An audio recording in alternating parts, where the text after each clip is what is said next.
new to owning guinea pigs or you've realised you need a bigger cage, then building your own DIY CNC cage is the perfect low-cost option. And what's easy to forget these days is that before pre-made CNC cages that you can buy online came along, everyone used to build their own, and it's not time-consuming or complicated. So to show you how it's done, I've gone out and bought the materials and we're going to build ourselves a 4x2 CNC cage. 4x2 is a great size for 2 piggies, it meets their recommended size requirements and provides you about 10.5 square feet of space. So first up, the materials, and you can order most things off Amazon if you don't have them already. This includes cage grids and connectors. For this 2x4 you'll need 12 grids, which will cost around £20 or $26. They are available in white as well as black, and they come with the connectors. You'll also need a ruler or tape measure, pens or pencils, scissors, some wide clear tape, and a Stanley knife or box cutter. If you're a child, please get an adult to help with using this tool. It's also useful to have some scrap material to go under your correx and any sort of straight edge to cut against. Cable ties can also be useful, but they aren't needed for this cage build. The only thing I'd suggest getting elsewhere is the plastic for the base. CNC cages use corrugated plastic, also known as correx, coroplast and twin wall. It might sound like a bit of an odd material, but it's actually super common. You can get it in most DIY places, no problem. And also locally, anywhere that makes and sells signs will be able to provide you with big sheets, probably cut to size as well. I prefer correx that's 4mm thick, as it's nice and strong and it doesn't bow outwards even in long cages. I also really like this clear style that you don't seem to see on pre-made websites, because you can have the walls higher and still see your piggies. Today I'm using a sheet of 1050mm by 2000mm or 4mm twin wall polycarbonate ordered off B&Q via Clear Amber, and this cost me £31. As you can see, it's very strong and durable. And for examples of everything you need, I've got a special section for DIY CNC cages in my Amazon storefronts, which are linked in the description below. Step 1 is a good one, and you don't technically need to have bought your correx at this point either. It's just to assemble your grids in the space where you want your cage to go and work out exactly what size you need. If you need a particular size to fill a gap, for example, you can overlap the grids and secure them with cable ties. I would recommend going for an easy rectangular shape to start with, and then later on you can expand into a more interesting design, such as an L-shaped cage. Just ignore the fact that I don't quite have enough connectors going around the top of my cage. That's just because they tend to go missing over the years.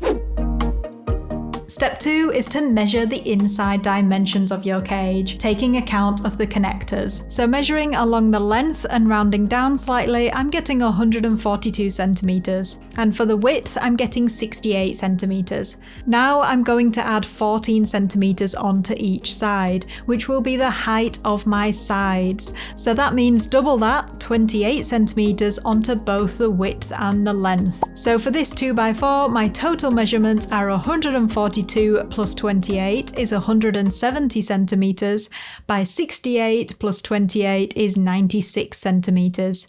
If you haven't bought your correx yet, you can go ahead and order it now.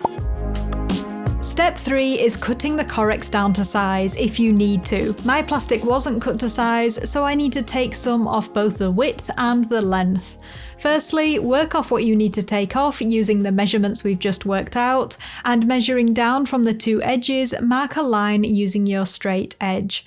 I'm just using a biro for this as it shows up better on this transparent plastic and it creates a nice little groove for my box cutter. Okay, before we start cutting, and especially if it's your first time, it's worth explaining here how the correx actually works. It's essentially two flat pieces joined by a series of strips that form narrow air pockets right along its length. Using a box cutter and without pressing down too hard, you can cut just the top of the two flat sides, which allows the plastic to bend while still staying strong and waterproof. This is called scoring. Or, after scoring one side, you can flip the whole sheet over and make the same cut on the other side to completely separate it into two pieces. Scoring feels different depending on whether you're going in line with an air pocket or perpendicular and across them. I really recommend practicing cutting the plastic in both directions on a scrap piece to get used to just scoring it on one side versus cutting all the way through. So after some practice, go ahead, score along your lines, flip your sheet over and score along the same lines on the other side to slice off any bits of correx that you don't need. In step 4, we're going to measure the height of your sides, which here we've already decided is 14 centimeters, in from all 4 sides and draw on those 4 lines. 14 centimeter sides will come up to around 3.5 squares high on the finished cage, which is a nice height for water bottles to rest on. So again, just measure in from all 4 sides and use a straight edge to make your lines. Step 5 is scoring the correx along the lines you've just marked out. For now, you're going to score it all on the same side, so please don't flip the plastic over at any point. And remember, you're only cutting halfway through, so don't press too hard, especially when cutting in line with the air pockets. When you're done, and still without turning your plastic over, check that the correx will bend down from each line you've scored. It should bend down away from you quite easily. If it doesn't, you might have missed a few bits with the box cutter, so carefully go over these. Step 6 is important to make sure we get those corners right. Now is the time to flip your correx the other way up, so the side you've scored is now facing down. Next, you want to score from the other side along these 4 lines only. So you're cutting right the way through and separating the correx just along these 4 short sections. With that done, straight away you can see how we're going to do our corners. The short side lifts up and the long side with the flap wraps around it. So step 7 is to simply fold the flap at each corner around the outside and use your clear packing tape to secure it in place, making sure each corner forms a nice sturdy right angle. With that, your cage base is all finished. Step 8, and it's time to bring back or reassemble your cage grids and slot your cage base into them, which should fit nicely if all the measurements were right. As you can see, the cage is looking great, and that's all you need to do to make a fab open top CNC cage. You can see why they're so popular and how much more space you get compared to pet shop cages.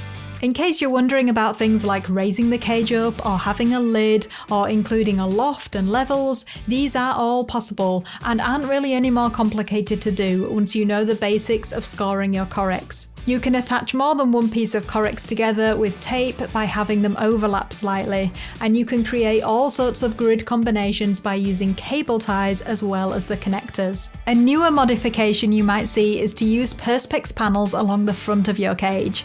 So I tested this out by using 2 35cm square 4mm perspex sheets that I just ordered off Amazon. You can also easily get perspex cut to size from local DIY shops and timber or builders merchants. Basically, you don't have to buy the special clear grids that are advertised. Plain perspex cut to size will work. And as you can see, even with just the 2 sheets here, it really does elevate the look of the cage, and it's something you don't have to add right from the start. Do let us know in the comments below if you have already built or intend to build or add to your own CNC cage, and don't forget to check out the Amazon storefronts linked below for all of the supplies. And before we go, I'm going to pop my next tutorial here on making your own DIY waterproof fleece liners, in case you're looking for a cost-effective way to line your new cages. As always everyone, thank you so much for watching, and we'll see you very soon. Bye bye!